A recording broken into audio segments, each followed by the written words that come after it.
मैं Muslim family से आता हूँ। मैं मदरसे में 1 to 5 पढ़ा, उसके बाद थोड़ा पढ़ा। बाद में मैंने अलग अलग मतलब सर्विस किया। सर्विस करने के बाद मेरा एक छोटा भाई है, तो उसको हम पढ़ा रहे थे, तो मेरी इच्छा थी कि वो IAS बने। 2-3 बार दिया, उसका नहीं हुआ। तो एक बार हमने डांटा उसको कि क्या तुम पढ़ते हो जी, तुम्हारा हो नहीं रहा है। उसको मैं पटना यूनिवर्सिटी से PG करवाया था, नेट करवाया था, लेकिन नहीं किया। तो बोला आप देखे समझ में आएगा। हम दिए और हम बने। तो ज़्यादा मैंने कोई कोचिंग मैंने नहीं किया, मैं सेल्फ स्टडी किया। देखो कोई भी आज के डेट में अगर तुम भी अगर सही दिशा में अगर चाहो कि हाँ मुझे करना है प्लान्ड वे में, तो कर सकते, कोई भी आदमी कर सकता है। हम तो यही मानते हैं कि अगर हम बन सकते कोई बन सकता है। और बाई चॉइस DSP बने हम। फर्स्ट प्रेफरेंस हम जब क्वालिफाई करोगे तो वहाँ प्रेफरेंस मांगा जाता है कि आप क्या बनना चाहते हैं, SDM बनना चाहते हैं, DSP बनना चाहते हैं। तो उसमें मेरिट के हिसाब से पोस्टिंग होती है। तो मैंने फर्स्ट प्रेफरेंस पे DSP ही दिया, इसलिए मैं DSP बना। कोई भी देखो एक लेवल होता है, क्या है, कुछ नहीं है। अगर मान लो कि देखो फॉर्म भराता है 20 लाख 25 लाख फॉर्म भरते हैं, सिलेक्शन होता है, मतलब DSP कितना बनता है, 50 गो 60 गो मैक्सिमम। कभी कभी तो सीट 10 गो भी आता है, 12 भी आता है। उसमें भी तुम आ सकते हो, लेकिन उसके लिए मेहनत करना है। अभी जैसे अभी अगर तुम सोच लो कि हाँ हमें कुछ करना है, अच्छा करना है, स्ट्रेटजी वे में प्लान से पढ़ो, तो एकदम कर जाओगे, कोई बड़ी बात नहीं। कोई भी कर सकता है। देखो आज भी जो 0 से भी शुरू करे वो भी जा सकता है।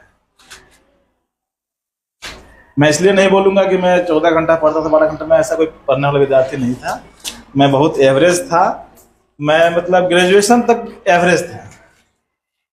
उसके बाद जब मैं सर्विस करने गया बॉम्बे में, तो वहाँ पे कुछ लड़के हमको मिले दिल्ली यूनिवर्सिटी के और कहीं कहीं के। तो मुझे लगा कि यार मैं जब गांव से पढ़ के यहाँ तक सर्विस कर सकता हूँ, ऐसा दिल्ली यूनिवर्सिटी JNU के पढ़े हुए हैं, तो ऐसा कुछ नहीं है। फिर भी मैं संतुष्ट था अपने लाइफ से, क्योंकि मुझे ज़रूरत थी पैसों की। तो मैं सर्विस में था, पैसा मिलता था अच्छा, वहाँ पे कोई दिक्कत नहीं। लेकिन यहाँ पे ये सब सर्विस जो है ना, खास करके DSP SDM, ये सब जो प्रशासनिक सेवा है, चाहे UPSC है या BPSC है, इसमें तुमको संतुष्टि मिलेगा जो हमें मिलता है। आप मेरे विषय में नहीं जानते होगे या जानते भी होगे।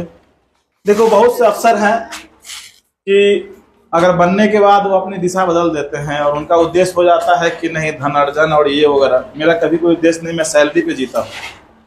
मैं किसी का चाय नहीं पीता, चाहे वो कुछ भी हो जाए।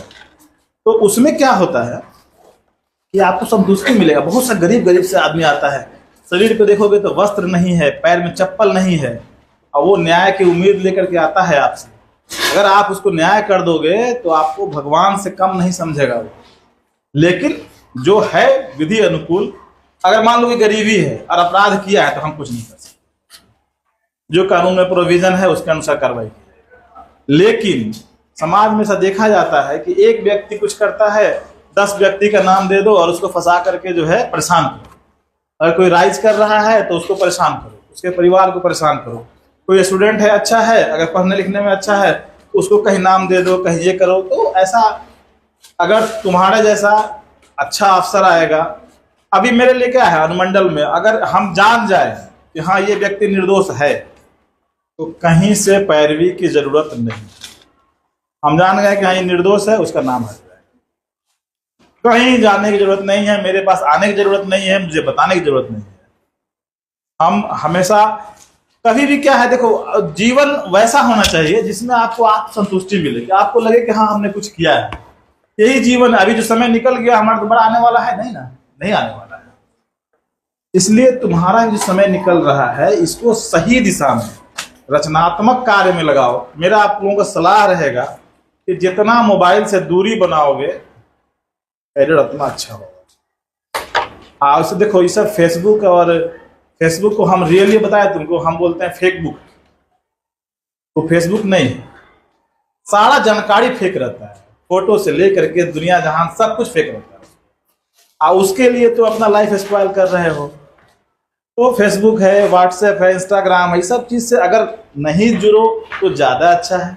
अगर जुड़ते हो तो अपने लाभ के लिए जुड़ो। जैसे कुछ अगर इंपॉर्टेंट वीडियोज वगैरह देखना है, कुछ जानकारी की चीज, जैसे यूट्यूब पे जाओ ना, यूट्यूब पे तुमको मिलेगा हर क्लास का। तुमको अगर मान लो कोई सब्जेक्ट कमजोर है, इकोनॉमिक्स वीक है तुम्हारा, साइंस वीक है, ज्योग्राफी वीक है या हिस्ट्री वीक है, चैप्टर वाइज तुम खोजोगे ना तो उस पर तुमको लेक्चर मिलेगा, तो वो सब सुनो, उससे जानकारी बढ़ेगी। और बिना मतलब के एक चीज याद रखना कि जो समय निकल जाएगा वो दोबारा नहीं आएगा। अब तुम्हें तय करना है कि तुम्हें अपना समय कैसे बिताना है, अपने भविष्य के लिए बनाने में बिताना है। और मेरा मानना है कि लड़कियां खास करके अगर स्टडी पे ध्यान दे और आत्मनिर्भर बने, आज के डेट में बहुत सा रोजगार है इसमें लड़कियां जा रही हैं, पुलिस सेवा है, चाहे तुमको शिक्षा सेवा है, या हर सेक्टर में जा रही हैं। अगर तुम आत्मनिर्भर रहोगी तो मेरा मानना है कि तुम अपने आत्मसम्मान, मान मर्यादा के साथ समझौता नहीं करोगी। होता क्या है, लास्ट में जाकर के बहुत सी महिलाएं समझौता करती है इस बात पे कि मेरा क्या होगा। क्यों? क्योंकि आर्थिक रूप से कमजोर है, आर्थिक रूप से अपने आप पे डिपेंड नहीं करती।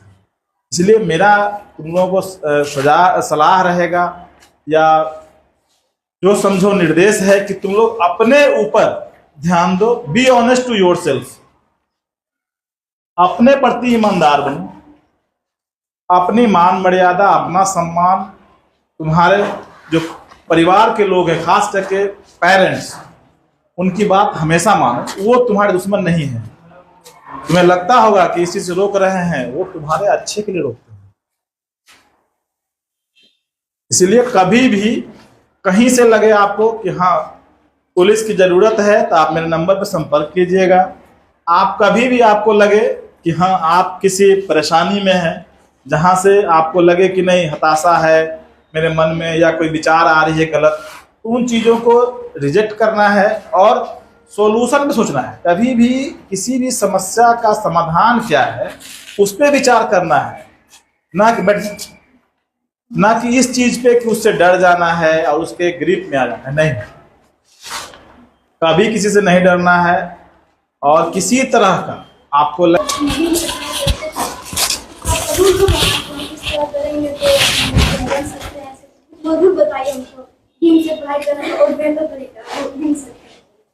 देखो, सबसे पहला चीज तो है कि अभी किस क्लास में हो तुम?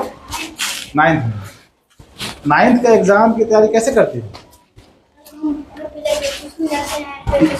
ट्यूशन जाते हैं, पढ़ाते हैं, लेकिन नोट्स बुक पढ़ती हो? प्रीवियस ईयर क्वेश्चंस देखी हो? हाँ, तो फिर नहीं देखी हो। जब तुमको पैटर्न ही नहीं पता है तो नोट्स और क्लास सब पहले जानो कि पढ़ना क्या है। तो कैसे जानोगी? क्वेश्चन से जानोगी कि ट्रेंड क्या है क्वेश्चंस का। तुम 10 साल का क्वेश्चन बैंक लेके बनाओ ना अपने से। अगर 10 साल का बन जा रहा है तुम्हारा, उसके बाद तुम जाओ ना एग्जामिनेशन में, कोई दिक्कत नहीं है। मैं ये करता था कि प्रीवियस ईयर्स का क्वेश्चन का ट्रेंड मालूम चलता है कि क्वेश्चंस कैसे आ रहा है, कहाँ से किस चैप्टर से कितना क्वेश्चन उठता है, कहाँ से लॉन्ग क्वेश्चन उठता है, कहाँ से शॉर्ट उठता है, कितना पढ़ने की जरूरत है, वो तुमको प्रीवियस से मिल जाएगा। अब उसके अनुसार जो है तुम देखो, उसमें जैसे मैथ हो, मैं साइंस के विद्यार्थी रहा हूँ, तो ऐसा मैथ है, फिजिक्स है, ये सब है, तो कुछ चैप्टर होते हैं उससे हमेशा क्वेश्चन आता है ना। हाँ, तो उस चैप्टर को एकदम मास्टर कर लो अच्छे से, उसमें एक ही क्वेश्चन है छूटे। तो अगर इतना कर लोगी ना तो मेरा मानना है कि 80% तो कहीं नहीं गया है ना। तो वही है, कंपटीशन भी वही है। जैसे हम आए ना, देखो हम पहले CAG में डिविजनल अकाउंट अफसर थे, बहुत अच्छा लाइफ था मेरा। शायद हम जितना पढ़े थे कोई साल भर में नहीं, तो कैपेसिटी है अपना अपना। हम 5-6 घंटा सोते थे, उसके अलावा कुछ नहीं करते। मोबाइल सब बंद, और सुबह में हम शुरू करते थे अपना नमाज पढ़ने के बाद 5-5:30 बजे के बाद पढ़ते थे, फिर नाश्ता करते थे, फिर पढ़ते थे रात के सोने 11 बजे तक।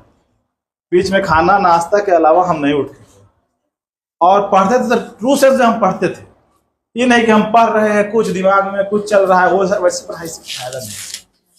अगर आप पढ़ रहे हो तो सही से पढ़ो, 1 घंटा पढ़ो, सही से पढ़ो। हाँ, ध्यान देके पढ़ो। देखो तुम अभी खड़ी हो ना, जैसे हम यहाँ खड़े हैं, हम बात कर रहे हैं, तो 100% इसी पे होना चाहिए। हम मान लो कहीं जा रहे हैं, हमको लगता है कि नहीं कोई क्वेश्चन रिवाइज है, तो मेरे दिमाग में